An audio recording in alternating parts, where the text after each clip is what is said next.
मंगल भवन अमंगलुहारी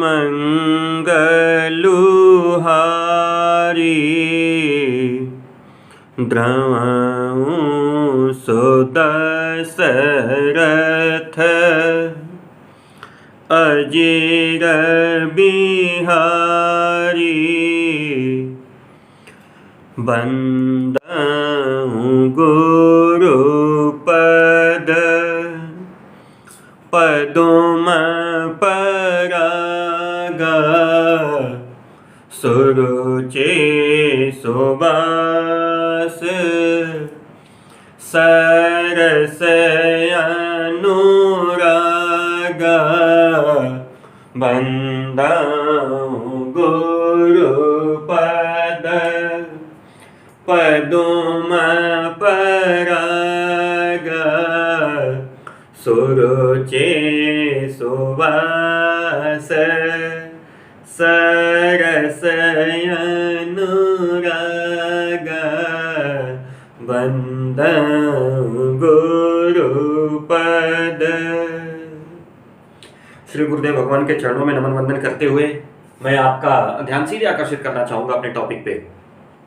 ऐसे सभी बच्चे जो यूपी बोर्ड से पढ़ रहे हैं और कक्षा 10वीं में हैं, उन सभी के लिए हमारे चैनल पे लगभग सारे वीडियोज उपलब्ध हैं। कुछ वीडियोज नहीं हैं, कारण ये है कि क्लास 10th को मैं डायरेक्ट लाइव तो नहीं पढ़ाता, और पिछले वर्षों में जब मैंने वीडियोज बनाए तो 30% सिलेबस कटा हुआ था। हाँ, वो था ना गवर्नमेंट के कोविड की वजह से 30% सिलेबस ये कटा हुआ, ये नहीं पढ़ना है, ये छोड़ के पढ़ना है।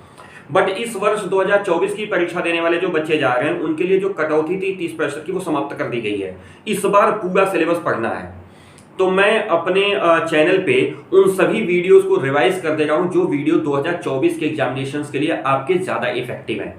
फिलहाल आप हमारे इसी चैनल रविकांत त्रिपाठी पे, जो रविकांत त्रिपाठी का आपका प्यारा चैनल है जहां से वीडियो आप देख पा रहे हैं, आप इसी चैनल के प्लेलिस्ट में जाके क्लास 10th की प्लेलिस्ट देख सकते हैं। वहां पे सारे के सारे वीडियोस उपलब्ध हैं, और वीडियोस इतने अच्छे हैं कि आप खूब आराम से आप उनसे नोट्स भी बना सकते हैं।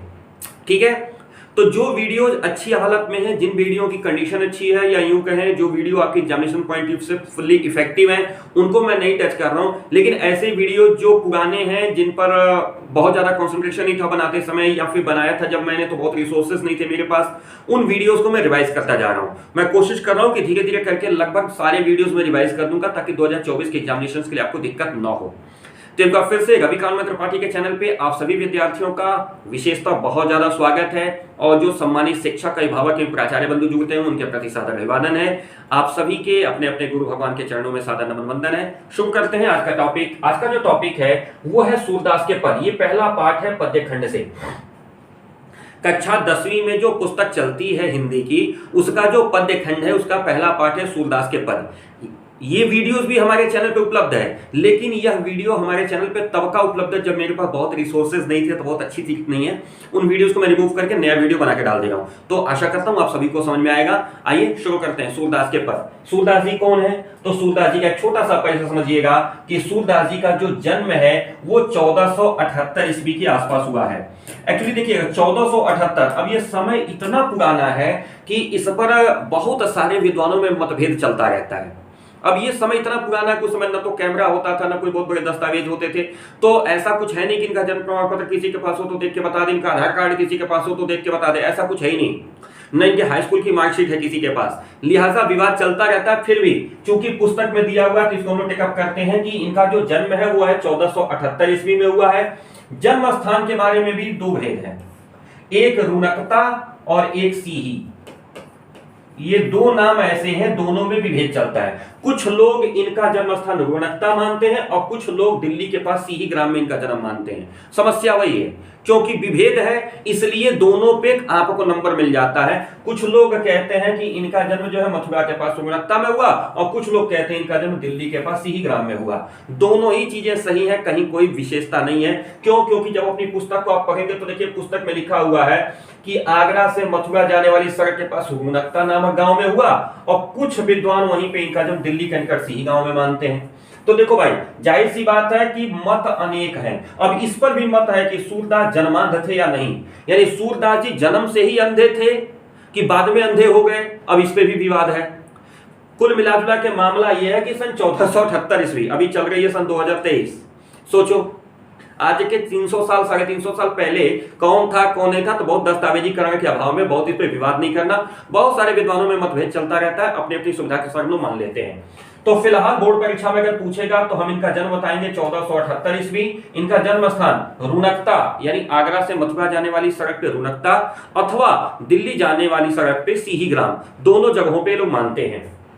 इनके पिता के नाम के बारे में भी मतभेद है, लेकिन अब चूंकि ये लोग गुरु शिष्य परंपरा के रहे हैं तो गुरु के नाम से लोग जाने जाते हैं। ध्यानपूर्वक समझिएगा, गुरु शिष्य परंपरा वाले लोग रहे हैं तो ये लोग पिता के नाम से कम बल्कि गुरु के नाम से ज्यादा जानते हैं। इनके गुरु जी का नाम था श्री वल्लभाचार्य। इनके गुरु जी का नाम क्या था? वल्लभाचार्य। ये वल्लभाचार्य के शिष्य थे और इनकी मृत्यु जो है 1583 ईस्वी में हुई है। ब्रज भाषा में रचनाएं करते हैं और इनकी जो रचनाएं हैं उनमें 3 जो प्रमुख रचनाएं हैं, सूरसागर, साहित्य लहरी और सूरसारावली, जिनमें से सूरसागर के पदों को भी हम पढ़ने वाले हैं। और कृष्ण भक्त कवियों में इनका सर्व प्रमुख स्थान है। कृष्ण के प्रति प्रेम और खास करके वात्सल्य प्रेम में बहुत अच्छा लिखते हैं। वात्सल्य का मतलब होता है बच्चों के प्रति प्रेम, यानी कृष्ण की बाल छवि का सबसे सुंदर वर्णन अगर कोई करता है तो वो हमारे सूरदास जी करते हैं। तो ये रहा सूरदास जी का एक छोटा सा परिचय। बाकी लौटते हैं अपने पाठ पे। जो हमारा पाठ है, हमारा पाठ क्या है? ये है पद, ये पद। अब इस पाठ को थोड़ा डिटेल करके हम समझेंगे। क्यों समझेंगे डिटेल करके? हमारी मजबूरी है डिटेल करके समझना, इसलिए समझेंगे क्योंकि अगर नहीं समझेंगे तो परीक्षा में मामला गड़बड़ा जाएगा।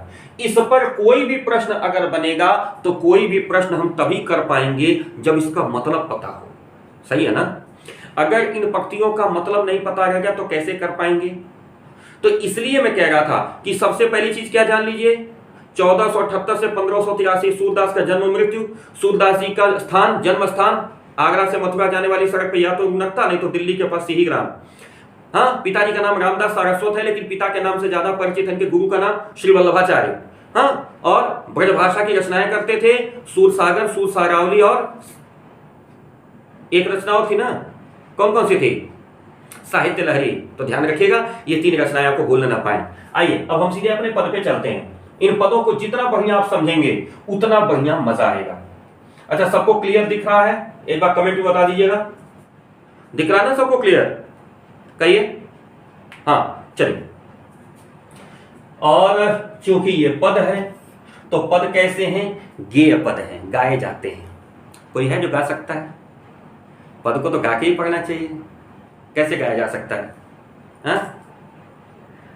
चरण कमल बंदौ हरि गाई, चरण कमल बंदौ हरि गाई। गाइए हमारे साथ, भगवान का भजन गाया जाता है।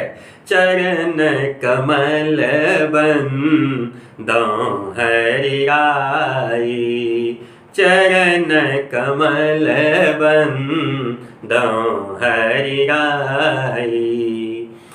जाकी कृपा पंगु गिर लंघई, जाकी कृपा पंगु गिर लंघई। और क्या होता है? अंधे को सब कुछ दर्शाई, अंधे को सब कुछ दर्शाई। बहिरो सुने गूंग पुनि बोले, बहिरो सुने गूंग पुनि बोले। रंक चले सिर छत्र धराई। और अंत में कहते हैं सूरदास स्वामी करुणामय, सूरदास स्वामी करुणामय।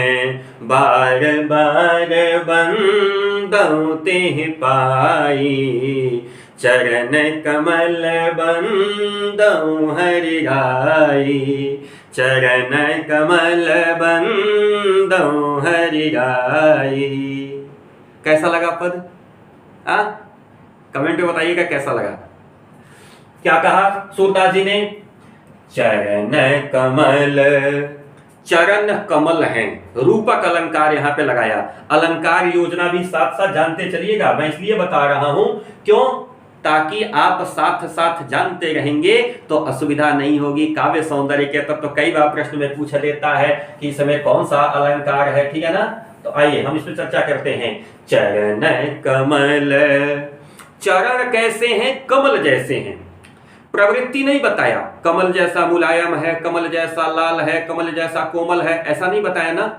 चरण को ही कमल बता दिया अथवा कमल को ही चरण, तो दोनों में भेद रहित आरोप है, दोनों में कोई अंतर नहीं। जो चरण है वही कमल है, इसलिए यहां पे लग गया रूपक, यानी कमल रूपी चरण, कमलवत चरण को बंदौ, वंदना करता हूं। किसका? हरि।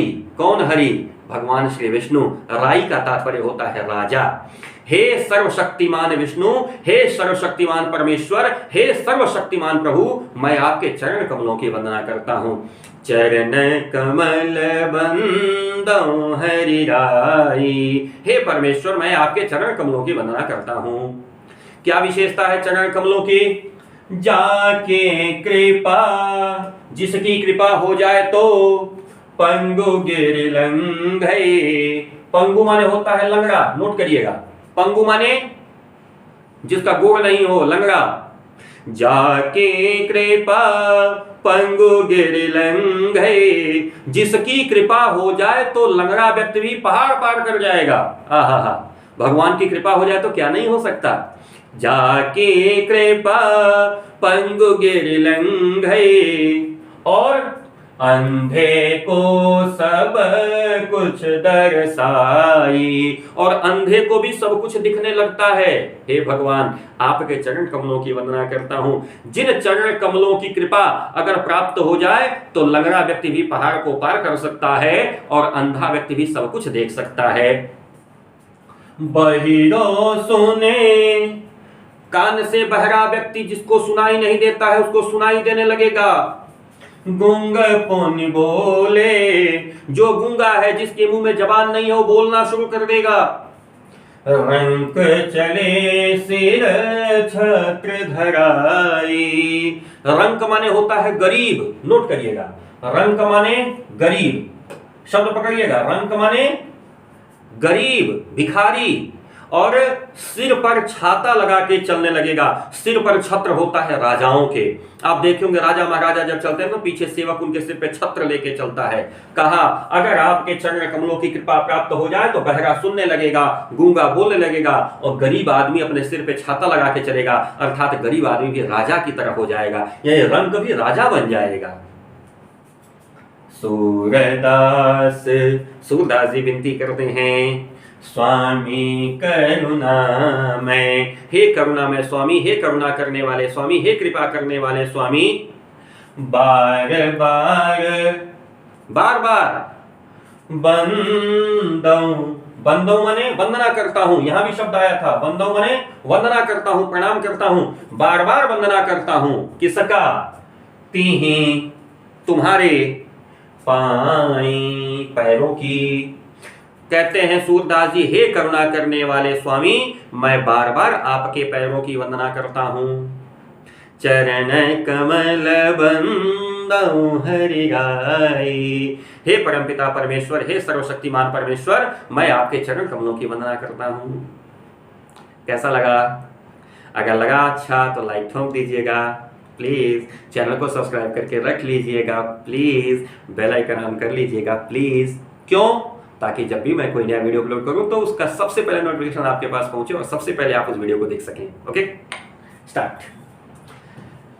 अभिगत गति कछो कहत न आवे, अभिगत गति कछो कहत न आवे, जो गूंगे मीठे फल को रस अंतर्गत ही भावे, परम स्वाद सब ही सुनिरंतर अमित तोष उपजावे। अविगत गति कछु कहत न आवे, मन बानी को अगमय गोचर सोई जाने जो पावे। रूप रेख गुण जाति जुगति बिनु। रूप रेख गुण जाति जुगति बिनु। निरालंब कित धावे। रे अविगत गति कछु कहत न आवे। सब विधि अगम विचारहि ताते। सब विधि अगम विचारहि ताते। सूर सगुन पद गावे। रे अविगत गति कछु कहत न आवे। रे अविगत गति कछु कहत न आवे। कैसा लगा? हाँ, तो लाइक जरूरी है। क्या कहा? ये मिटा दो ना ऊपर वाला, कोई दिक्कत तो नहीं होगी ना? समझ में तो आई है? आइए आगे चलते हैं। क्या कहा? अविगत गति कछु कहत न आवे। ऐसी गति जो कभी दिखाई नहीं देती, जो कभी केवल अनुभव की जा सकती है। भगवान की जो कृपा है ना, अविगत गति का मतलब होता है भगवत कृपा। भगवान की कृपा, भगवान का आशीर्वाद, ये कहा नहीं जा सकता है। अविगत गति कछु कहत न आवे। हे प्रभु, आपकी कैसी कृपा है ये कहने में नहीं आता। आपकी कैसी कृपा है ये हम कह नहीं पा रहे। अच्छा, भगवान की कृपा आप लोगों को है? आपने कभी देखा है भगवान की कृपा? एक बार एक महात्मा जी प्रवचन कर रहे थे, तब तक उसमें एक बूढ़े बाबा जी महात्मा जी से प्रश्न पूछे। कहे, महाराज एक बात बताइए, क्या हमारे पर भी कभी भगवान कृपा करेंगे? प्रवचन करने वाले महाराज ने बताया कि क्या बाबा जी, आप भी ऐसी बात करते हैं? अरे रात को सोए या सवेरे उठ गए, ये भगवान की बहुत बड़ी कृपा है। पता नहीं कितने लोग सोए सोए ही चले जाते हैं। आपके दोनों हाथ, दोनों पैर, दोनों कान, दोनों नेत्र अगर कार्य कर रहे हैं, इसका मतलब है कि भगवान की कृपा है। नहीं तो कई सारे लोग हॉस्पिटल में लेटे लेटे हाँ, यदि आप भोजन करते हैं पेट में पच जाता है, इसका मतलब भगवान की बहुत बड़ी कृपा है। बहुत डॉक्टर हैं, बहुत व्यवस्थाएं हैं, लेकिन भगवान की कृपा जब हो जाएगी ना, तो डॉक्टर भी कहेगा आई एम सॉरी सर, है ना? इसलिए आपके जीवन की जो चर्या है अगर चल रही है ना, तो इससे बड़ी भगवान की कोई कृपा नहीं हो सकती। जीवन में सदैव प्रभु का धन्यवाद करिए, हमेशा कहिए, प्रभु आज का दिन आपकी कृपा से हमको देखने को मिला है। पता नहीं कितने लोग रात को सोए सवेरे उठे ही नहीं। इसलिए अविगत गति कछु कहत न आवे। भगवान की जो कृपा है ना, भगवान की जो कृपा का जो तरीका है ना, वो कहने में नहीं आ सकता, वो को कहा ही नहीं जा सकता, वो सिर्फ अनुभव किया जा सकता है। कैसे अनुभव कर सकते हैं? जो गूंगे मीठे फल को रस। किसी गूंगे व्यक्ति को मीठा फल खिला दीजिए और पूछिए कैसा लगा। गूंगा व्यक्ति है, बोल नहीं सकता, उसको खूब मीठा फल खिलाइए, खूब मीठा, खूब शानदार अमृत जैसा फल खिला दीजिए और पूछिए और भैया कैसा लगा, चाचा बताइए फल कैसा था। वो क्या बताएगा? बता पाएगा? नहीं। लेकिन अंतर्गत ही भावे, रे अविगत गति कछु कहत न आवे। वह गूंगा व्यक्ति मीठे फल का रस अंतर्गत ही भावे, अपने अंदर महसूस कर सकता है, फील कर सकता है, मजा ले सकता है, उसका एंजॉय कर सकता है, बट आपको बता नहीं सकता। ठीक उसी प्रकार से भगवान की कृपा जब होती है ना, तो सिर्फ महसूस होती है, उसे बताया नहीं जा सकता। परम स्वाद सब हूँ सो निरंतर, अमित तोष उपजावे, अविगत गति कछु कहत न आवे। जैसे किसी चीज का भोजन पाइए और उसका स्वाद अगर बढ़िया हो तो अंदर से संतुष्टि मिलती है ना, मजा आता है ना। अगर कोई बढ़िया अपने पसंद का भोजन मिल जाए और उसको हम कर लें तो क्या करते हैं? मन को बड़ा मजा आता है, आहा बहुत बढ़िया भोजन हुआ, एकदम मन तृप्त हो गया, होता है ना। मन को संतुष्टि मिलती है ना, तृप्त हो जाता है ना। खूब गर्मी का समय हो और आप आइए, ठंडा एक गिलास पानी मिल जाए, शरबत मिल जाए, सोचिए मन कितना प्रसन्न हो जाता है, तृप्त हो जाता है ना। बिल्कुल वैसे ही कहा, परम स्वाद, भगवान की कृपा का जो स्वाद है वो परम स्वाद है, वैसा तो कोई स्वाद ही नहीं है।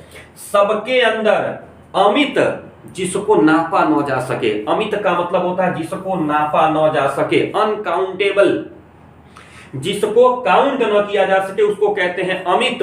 तोष का मतलब होता है संतोष, यानी संतुष्टि उपजावे।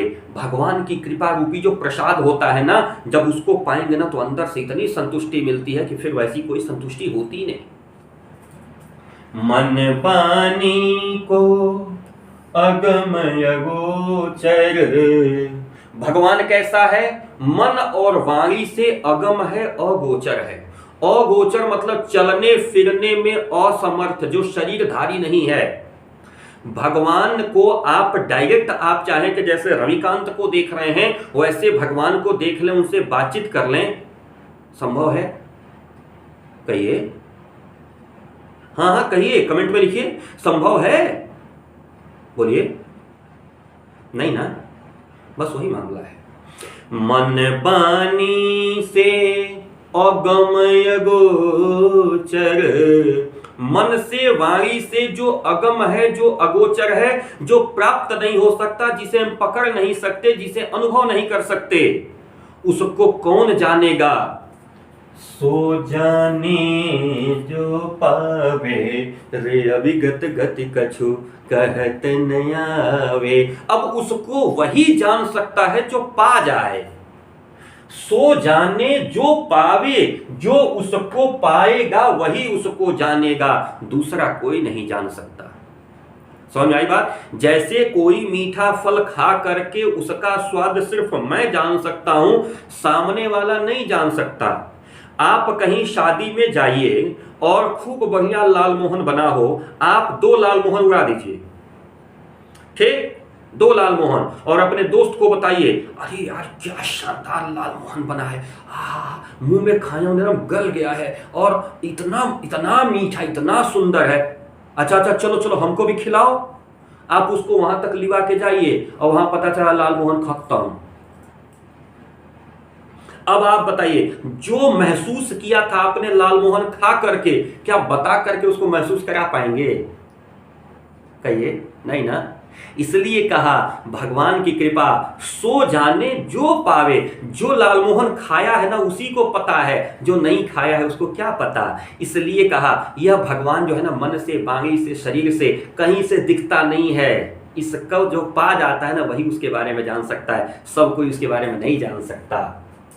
अब देखिए, भगवान के बारे में एक चीज और समस्या बड़ी हो गई। भगवान के साथ क्या समस्या है, इस लाइन को पकड़ रहा हूं मैं। रूप रेख गुण जाति जुगते बिनु, भगवान का कोई रूप ना, कोई व्यक्ति उनको कहता है कि वो तो दुर्गा जी हैं, हमारी सहायता करती हैं, कोई कहा नहीं हनुमान जी हमारी सहायता करते हैं, कोई कहा नहीं शंकर जी हमारी सहायता करते हैं, लेकिन मामला क्या है? सबका मालिक एक। मामला तो यही है। जैसे विभिन्न प्रकार की नदियों का जल एक साथ जाकर के समुद्र में मिल जाता है, वैसे ही सभी लोग, जिन जिन लोगों की उपासना करते हैं अपने मन की संतुष्टि के लिए, सब एक ही ईश्वर के पास पहुंचता है। ईश्वर एक है। इसलिए क्या कहा, ईश्वर का न तो कोई रूप है, न कोई उसका स्ट्रक्चर है, न उसका कोई गुण है। गुण का मतलब वैसे तो होता है जन्म। आप लोग अगर हिंदी मीडियम के छात्र होंगे तो जीव विज्ञान में पढ़ते होंगे गुणसूत्र, क्रोमोसोम। क्रोमोसोम का नाम क्या है? गुणसूत्र। यही क्रोमोसोम जो है माता पिता से उनके वंशानुगत जो लक्षण होते हैं वो बच्चों में लेके जाते हैं। तो क्रोमोसोम यानी गुणसूत्र, तो जहां से जन्म होता है उस स्थान को बोलते हैं गुण। ठीक है, तो क्या रूप रेख गुण, न इसका रूप पता है, न उसका स्ट्रक्चर पता है, उसकी आकृति पता है, न उसका जन्म पता है, न उसकी जाति पता है, और न कोई युक्ति अर्थात उपाय पता है। युक्ति यानी उपाय, जुगति, युक्ति शब्द से बिगड़ के बना है, युक्ति यानी उपाय।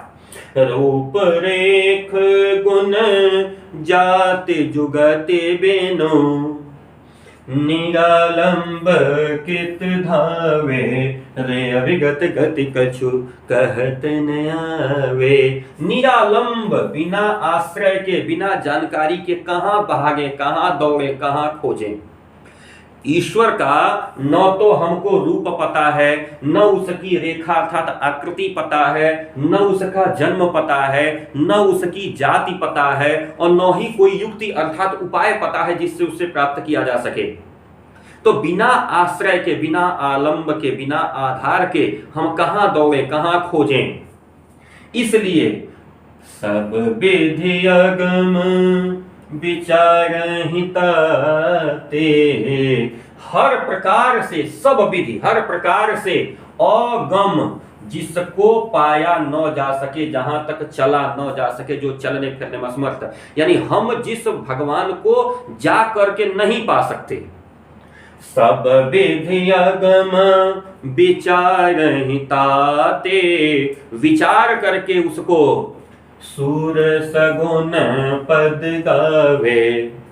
सूरदास जी सगुण पद गाते हैं। सगुण पद मतलब भगवान की एक आकृति अपने मन में सोच लेते हैं कि मेरा कन्हैया कैसा है, तो ऐसे है, पीला रंग का वस्त्र पहना है, 4 भुजाएं हैं, एक हाथ में गदा है, एक हाथ में चक्र है, एक हाथ में शंख है, एक हाथ में कमल पकड़े हुए हैं, चेहरे पे मुस्कुराहट है। ऐसी एक आकृति हमने सोच ली और उसका पद गा रहे हैं। तो आपको भी यही कहा जाता है कि न तो आपने ईश्वर को देखा है, न मैंने ईश्वर को देखा है। एक मन में कल्पना करिए कि हमारा ईश्वर कैसा दिखता है और फिर उसी ईश्वर की पूजा करना शुरू कर दीजिए। ये इस पद का अर्थ रहा। समझ में आया? किसी को कोई दिक्कत हो तो बताइए। नहीं ना? अरे वाह, क्या बात। आइए आगे बढ़ते हैं। अब आइए, अब यहां से सूरदास जी अपना काम शुरू करते हैं। सूरदास जी के बारे में मैंने बताया ना, श्री कृष्ण की जो बाल लीला है उसका वर्णन सूरदास जी बहुत बढ़िया करते हैं।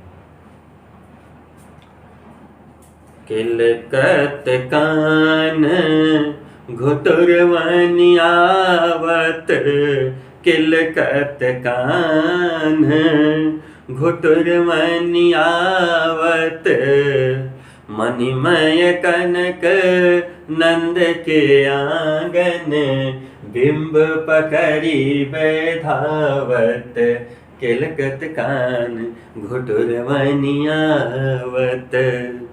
खिलखिलाते हुए कान्हा, कान्हा कृष्णा, घुटुरवन यावत, घुटने के बल चलते हुए आ रहे हैं। घर में छोटे बच्चे आपके घर में होंगे, देखेंगे ना, बकैया चलते हैं, हाथ और पैरों के भरोसे ऐसे ऐसे चलते हैं ना, घुटने के बल चलते हैं ना छोटे बच्चे। क्या कहा? किलकत कान, खिलखिलाते हुए कान्हा यानी कन्हैया, घुटुरवन आवत, घुटने के बल चलते हुए आ रहे हैं। मणिमय कनक नंद के आंगन, नंद बाबा का जो आंगन है वो कैसा है? वो मणियों से युक्त है और सोने का है। कनक माने होता है सोना, कनक माने सोना। जैसे हमारे घरों में जब टाइल्स लगता है तो बीच बीच में नहीं होता है कलरफुल, बीच बीच में पॉइंट लगा देते हैं। तो क्या कहा? सोने का आंगन है, बीच बीच में मणियां लगी हुई हैं, रत्न लगे हुए हैं। नंद बाबा का आंगन सोने का है, गोल्ड, सोना का है, बीच बीच में उसमें रत्न लगे हुए हैं। अब क्या हो रहा है? कृष्ण भगवान जब उस पे घुटने के बल चल रहे हैं, छोटे से कान्हा, तो क्या हो रहा है? सोने का आंगन है तो उसमें नीचे उनकी परछाई दिख रही है। उस परछाई, बिंब माने परछाई, नोट करिएगा, बिंब यानी परछाई। बिंब पकड़े बैधावत, किलकत कान घुटुरवनि आवत। अब जब छोटे से कन्हैया घुटने के बल नंद बाबा के आंगन में चलते हैं, तो चूंकि नंद बाबा का आंगन सोने का है, उसके अंदर मणियां लगी हुई हैं, उसमें श्री कृष्ण को अपनी परछाई दिखती है। उस परछाई को पकड़ने के लिए दौड़ पड़ते हैं। छोटे से कन्हैया नंद बाबा के आंगन में घूम रहे हैं। एक बार फिर से इस लाइन का अर्थ देखिएगा, ये पूरी लाइन पकड़िएगा इस लाइन को, कि नंद बाबा का जो आंगन है वो मणियों से युक्त सोने का बना हुआ है। उसमें अपनी परछाई को पकड़ने के लिए कान्हा धावत दौड़ रहे हैं। कबहु निरखी, कभी देखते हैं, निरखी माने देख करके, शब्द देखते जाइएगा, मैं जो गोला कर रहा हूं उसका अर्थ लिखते जाइएगा। कबहु निरखी, कभी कभी देख करके, हरि माने विष्णु भगवान के छोटे से माने कन्हैया।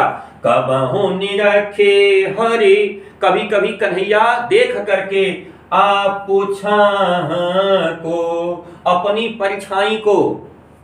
करि सौ, करि माने होता है हाथ, पकड़न चाहत किलकत कान घुटुरवनियावत। अब जब हरि यानी कन्हैया अपनी छाह यानी परछाई को देखते हैं तो हाथ से उसको पकड़ लेना चाहते हैं।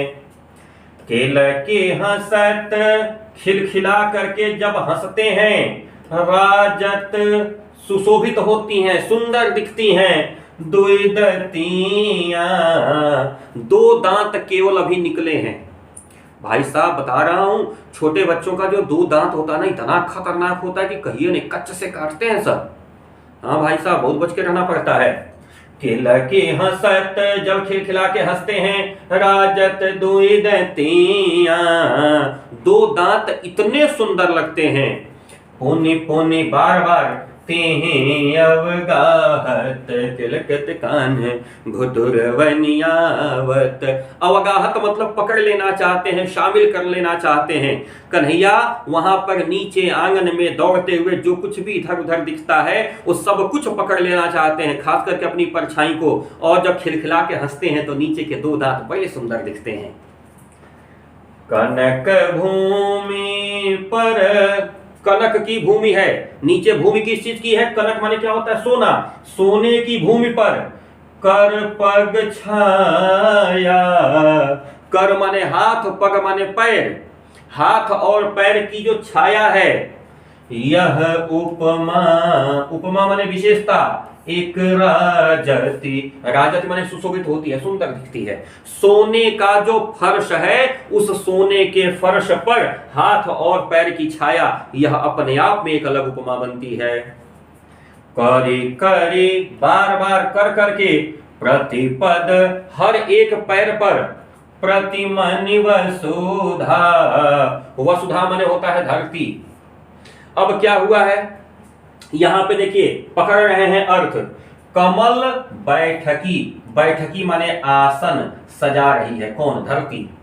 मानो ऐसा लग रहा है कि जब जब श्री कृष्ण आगे बढ़ते हैं, उस आंगन में घूम रहे हैं, तो सोने का आंगन है, बीच बीच में मणियां लगी हुई हैं, तो बीच बीच में जो मणियां लगी हुई हैं वो ऐसा लग रहा है कि धरती ने कमल का आसन बना दिया हो ताकि कृष्ण भगवान उस पर बैठ जाएं। जो सोने का फर्श है उसके बीच बीच में जो रत्न लगे हुए हैं वे मानो ऐसे प्रतीत हो रहे हैं कि धरती ने भगवान श्री कृष्ण को बैठने के लिए कमल का आसन बना दिया हो। अर्थ पकड़िएगा, करी करी प्रतिपद प्रतिमनि वसुधा, धरती प्रत्येक मणि, एक एक रत्न को प्रत्येक पैरों के पास कर दे रही है कमल की बैठकी के रूप में। अर्थात धरती पर जो रत्न लगे हुए हैं वो प्रत्येक रत्न श्री कृष्ण के पैरों के नीचे आने पे ऐसे प्रतीत हो रहे हैं कि मानो वसुधा अर्थात धरती ने कृष्ण भगवान के बैठने के लिए कमल के पुष्प खिला दिए हों। बाल दशा सुख निरख जसोदा, निरख माने यहां पे भी आया था देख करके, बाल की दशा का सुख, ये जो कृष्ण भगवान जो खेल रहे हैं इस सुख को देख करके जसोदा जी बार बार नंद बाबा को बुलाती हैं, नंद बाबा इधर आइए, देखिए क्या कर रहा है लाला। हाँ, यानी बाल दशा, श्री कृष्ण भगवान जो आंगन में खेल रहे हैं उनके खेलने की जो प्रवृत्ति है उसको देख करके यशोदा जी बार बार नंद बाबा को बुला रही हैं। और क्या करते हैं? अचरा तरल ढाकी, आंचल के नीचे छुपा करके, ढाकी मतलब छुपा करके, सूर के प्रभु को, सूरदास के प्रभु कौन है? श्री कृष्ण भगवान को दूध पिलाने लगती हैं। यशोदा जी क्या करती हैं? अपने आंचल के नीचे छिपा करके श्री कृष्ण भगवान को दूध पिलाने लगती हैं। खिलखिलाते हुए, कान्हा घुटनों के बल चलते हुए जब नंद बाबा के आंगन में खेल रहे हैं। अर्थ समझ में आया? आया? नहीं आया? आया? जी हाँ, तो आया तो कमेंट करके बताइए कि हाँ इसका भी अर्थ समझ में आ गया। चलिए, एक दिन कृष्ण भगवान क्या हुआ, अभी छोटे से ही हैं लेकिन उनको पता है ना कि नंद बाबा के पास कुल कितनी गायें हैं। हाँ, ये चौथा स्टेंजा बता रहे हैं, नंद बाबा के पास कुछ कितनी गायें हैं बता सकता है कोई? हाँ, 1 लाख। नंद बाबा के पास कितनी गायें हैं? 1,00,000 गायें थीं। अब तमाम सारे लोग उनको चराने के भी ले जाते थे। भाई गाय है तो चरने तो जाएगी ना। ठीक, कृष्ण भगवान अभी छोटे से हैं, अभी बड़े नहीं हुए हैं, अभी कृष्ण भगवान छोटे से ही हैं, लेकिन देखते हैं लोगों को कि लोग ले जा रहे हैं गाय चराने के लिए, तो इनका भी मन करता है घूमने जाने का। हमारे घर में छोटे बच्चे होते हैं ना, जब सुबह सुबह मम्मी पापा निकलते हैं मोटरसाइकिल से तो क्या करते हैं सर, लदा जाते हैं कि हमको भी ले चलो घुमाने, रोने लगते हैं सर। होता है ऐसा? आपके घर में होता है? बताइए। छोटे बच्चे घर में जो रहते हैं, सुबह सुबह मम्मी पापा भैया या कोई भी घर से बाहर जैसे ही निकलेगा उसके पीछे पीछे लग जाते हैं सब। अब मोटरसाइकिल तो समझे जान दे देते हैं सब, नहीं मोटरसाइकिल अगर निकली तब तो हमको ले चलो घुमा कर लाओ तभी कहीं जा पाओगे। होता ऐसा? बस जैसे छोटे बच्चे जिद करते हैं वैसे ही कृष्ण भगवान भी तो अभी छोटे ही है ना। अब इनकी जिद देखिए, मैं अपनी सब गाय चराई हूं, मैं अपनी सब गाय अकेले चराऊंगा। हैं कितने बित्ता भर के, हैं कितने बड़े बित्ता भर के, और क्या कह रहे हैं, मैं अपनी सब गाय खुद चराऊंगा, मैं सब गाय खुद चराऊंगा। प्रातः होत सवेरा होते ही बल के संग जई हो, जो समूह है, बल माने जो होता है जो समूह है ग्वाल बालों का, उस समूह के साथ जाऊंगा। तेरे कहे न रही हो कि मैं अपनी सब गाय चरई हूं, तुम्हारे कहने से नहीं रुकूंगा। यशोदा से कह रहे हैं कृष्ण कि ऐसा है मैया, मैं कल से अपनी गाय खुद चराऊंगा।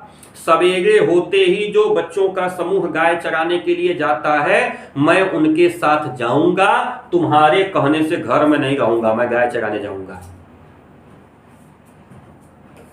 ग्वाल बाल गायन के भीतर, ग्वाल बालों के साथ रहूंगा, गायें रहेंगी गायों के बीच में रहूंगा। मैं कहूं डर नहीं लागत, हमको बिल्कुल डर नहीं लगेगा। जैसे यशोदा मैया डरवाती है, कहती अरे नहीं जानते हो जंगल में है गाय चरने जाती हो, बड़े बड़े राक्षस आते हैं खा जाएंगे तुमको। कहा है कुछ नहीं होगा, ग्वाल बाल और गायें सब तो वहीं रहती है ना, मुझे बिल्कुल डर नहीं लगता। कहती हैं यशोदा जी ठीक है सो जाओ, कल सवेरे तुम चाहो ना, अभी तो जाओगे नहीं, अभी सो जाओ कल सवेरे जाना। कहते ना आज न सोऊं नंद दुहाई, नंद बाबा की कसम आज नहीं सोऊंगा, नंद बाबा की कसम, नंद दुहाई आज नहीं सोऊंगा। रैनी रहूंगो जागत, रात भर जागूंगा, रैनी माने रात, रात भर जागता रहूंगा, सोऊंगा ही नहीं। पूछो क्यों? क्या पता हम सो गए सुबह तुम सबको भेज दोगी, तो आज रात में सोऊंगा ही नहीं। लो क्या कहा उन्होंने कृष्ण ने, आजुन सो नंद दुहाई, नंद बाबा की कसम आज नहीं सोऊंगा। रैनी रहूंगो जागत, रात भर जागता रहूंगा, सोऊंगा ही नहीं। क्या कहा उन्होंने, और ग्वाल सब गाय चराई हैं, बाकी जितने ग्वाल हैं वो सब गाय चराएंगे और मैं घर में बैठे रही हूं रे मैया मोरी, मैं अपनी सब गाय चराई हूं। और ग्वाल बाल गाय चराएंगे और मैं घर में बैठा रहूंगा, कतई नहीं।